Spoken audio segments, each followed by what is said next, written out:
Hello, Pirates. I'm Patrick Noonan. I'm Ryan Smith, filling in for Patrick Hurley. And this is PNN.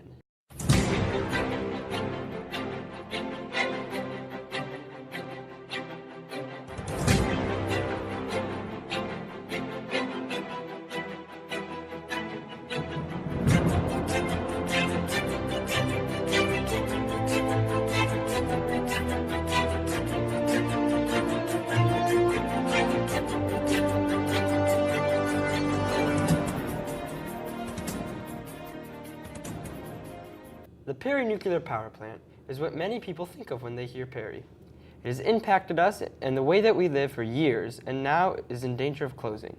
The power plant closing would not only have a humongous effect on our school, but on our entire community as well. Here is more on that story. When someone comes to Perry, the first thing they notice is often the steam created by the towers at the Perry Nuclear Power Plant. The power plant has been essential into building our community into what it is today. But First Energy has plans on either closing or selling the power plant, which causes it to lose its value, affecting our entire community. It's become very difficult for the nuclear power plant to compete in the market. And so the cost of nuclear energy is too expensive, and they can no longer operate with a profit. Because it's no longer operating as a profit, First Energy went to state auditor's office and applied to have a devaluation done. And as a result of that devaluation, the school district lost $2.3 million in tax revenue. After talking with the Ohio Department of Education, it's clear that while we'll lose that money in February, they'll adjust the funding formula, so we'll recoup that in July. When you're over-reliant on one piece of property and that piece of property becomes in danger of closing, the impact that would have on the community is pretty devastating. The power plant is extremely important to our way of life here in Perry, but it is also very important to our nation's energy plan as a whole. Because of this, a lot is being done at a federal level in order to help keep the power plant open. The Perry Nuclear Power Plant is important to our community for a number of reasons. It starts with basic economics here in Lake County, but it also reaches out to a national level. It's part of our national energy structure. In our region specifically, we're part of what's called the Great Lakes Power Distribution Loop. So it's a baseload plant. They have a tremendous impact not only here in Lake County, not only in the state of Ohio, but this entire region of our country. The U.S. Secretary of Energy has been put to task to try to provide some type of intervention that would allow nuclear power plants, not only in Ohio but across the nation, continue to compete in these what they call free markets. The overall energy costs are going to be impacted. The overall stability of our energy supply is going to be impacted. And the stability of our economy in general. So if you don't take that into account, you really don't see the whole picture. Other than staying informed about the issue, there's a lot that you can do in order to help keep the power plant open for the future of our community. We're looking to gather signatures. Our president of the commissioners, Jerry Serino, along with the president of the commissioners responsible for the Toledo plant, we're going to be presenting that to the federal regulators also, just to know that we're serious and we really are trying to make an effort on a grassroots level. And we're going to have to all come together and decide, what is it we can do to try to maintain Perry's way of life and the special place that we've come to know and love. As Perry goes, so goes our nation. This is Ryan Eisenhuth for PNN. The power plant closing really would have such an impact on this community. On a lighter note, 8 different choir students were able to travel to Kirtland to participate in the 2017 CVC Honors Choir, where many different schools will send students for 2 days of rehearsal, followed by a concert on the last day. Here's a bit of what that looked like. This year, Perry students were involved in something called CVC Honors Choir. Let's ask those students just how it went. Yeah, Honors Choir was really good. It was a cool experience for me to be a part of it. I'm honored to have been selected to represent my school in a small group of people to sing with other amazing and talented musicians from other different schools. Our performance was amazing. It was really cool to see how far we came in the couple days that we had to learn all the music. So yeah, it was a good time. Honors Choir is such a great experience because you're doing something you love with other people who love the same thing that you do. The guest conductor this year was Terry Hirschman. She spent most of her career teaching in the Menor Public Schools, where she built an absolutely incredible vocal music program. And she's also well known around the state of Ohio because she was most recently the president of the Ohio Music Education Association for the entire state. So she's a pretty prestigious woman.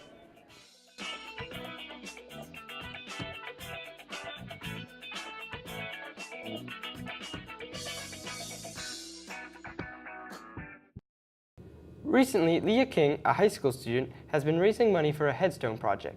Let's take a look. So my name's Leah King. I'm a junior. And one morning during the summer, I came across this article that Chris Lilstrong wrote, and it was about Lenty Bolden, and he was a left tackle for Harvey High School, and he was outstanding on offense and defense, and later on he passed away, and he was buried in a wooden box in Evergreen Cemetery in Painesville, and you just kind of forgot about him. And 80 years later, here I am. From an athlete's standpoint, I know how it feels to be, recognized by a community, and you get that feeling of being proud. It just kind of hurts seeing somebody who was known as a trailblazer and a standout buried in a box with no family left and no headstone, and nobody's done anything about it. I talked with my dad, and we got in contact with a gravestone company, and they agreed to order a headstone, and we ordered it all the way from Vermont, and me and Mrs. Tonis are selling tickets, and she's in the high school office, and there's raffle baskets, there's ladies and gentlemen's, there's two ladies and gentlemen's, a Bixel's basket, a gym basket where there's like a whole bunch of protein in it, and t-shirts. Oh, and there's a Perry basket, and there's a blanket, and a pub gift card. So be sure to stop by and get a raffle ticket and help me raise money for Lenty. Great job, Leah. Also getting underway here at Perry, the food drive. The annual Perry High School Holiday Food Drive runs from December 1st to the 8th. Students and staff are asked to bring $4 or 4 cans of food to their second block class. Each second block teacher will be receiving a box for non-perishable food items and an envelope for cash donations. PSL students will be around on Tuesday, Thursday, and Friday of next week during second block and ICE to collect donations from your class. All donations benefit the Perry Center. We are asking for your help in communicating the important work that the Perry Center performs in our community and encourage your second block students to participate. Last year, the Perry Center provided food, rent, and/or utility bill assistance to 3,000 individuals who lived, worked, or attended church in Perry. Moreover, the Perry Center is generously funding the new Pirate Power Pack program that provides a weekend supply of food to 54 Perry elementary students otherwise experience food insecurity.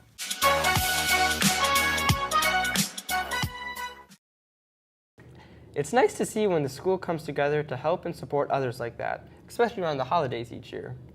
Also happening again this year, the Media 1 students competed against each other in a Doritos commercial competition, then chose 3 videos they thought were the best. Here are those 3. Daisy, Paw. Why won't she listen? You gotta use Doritos.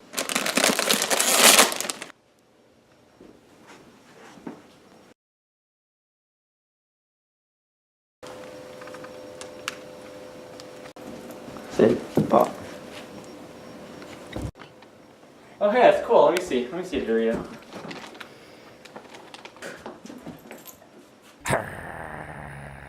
I wouldn't have done that if I were you. What's she gonna do?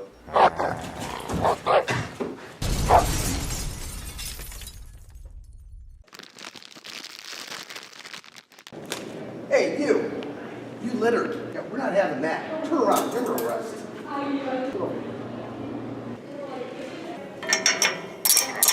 Stay here. I'm gonna go get the car. I can give you donuts. I don't want your donuts. I have Doritos.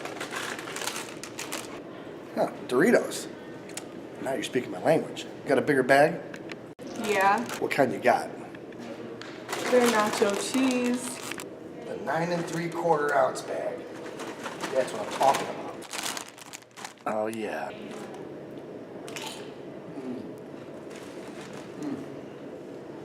Wait, what? You can keep the cuffs. What would you do for a bag of Doritos? What would I do for a bag of Doritos? Yeah, you! No, what would you do for a bag of Doritos? I would cross the street with the blindfold on. Oh yeah? I would overdose on bacon for 12 years. I would buy season tickets for the Cleveland Browns. I would fist fight a bear. I would climb the Eiffel Tower. I would wrestle John Cena naked in the mud pit. I would buy a rock from the black market for over $2 million. I'd go to the store and buy them for full price. All right, Pinhead! Your time is up! Who you calling Pinhead? Who you calling Pinhead? Who you calling Pinhead? These are my Doritos. Give me those Doritos! Boom, gang!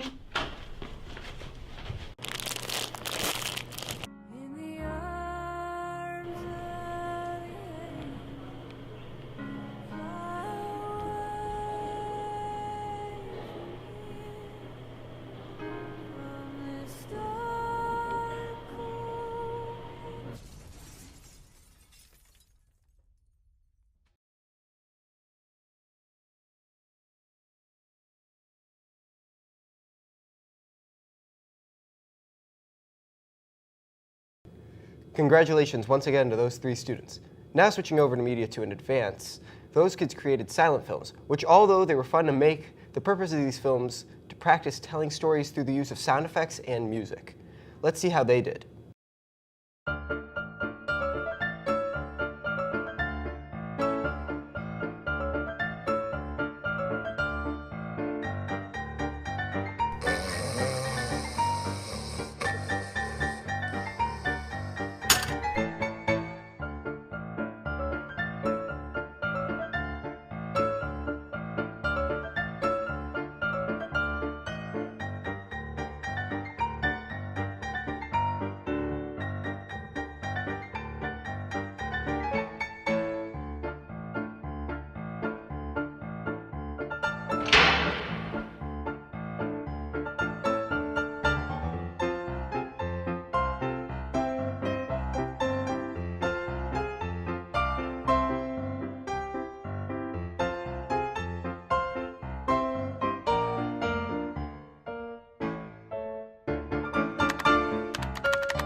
That was a different way to work on using music and sound. Nice job on the videos. Well, that's all we have for today. Have a nice weekend. And go Pirates!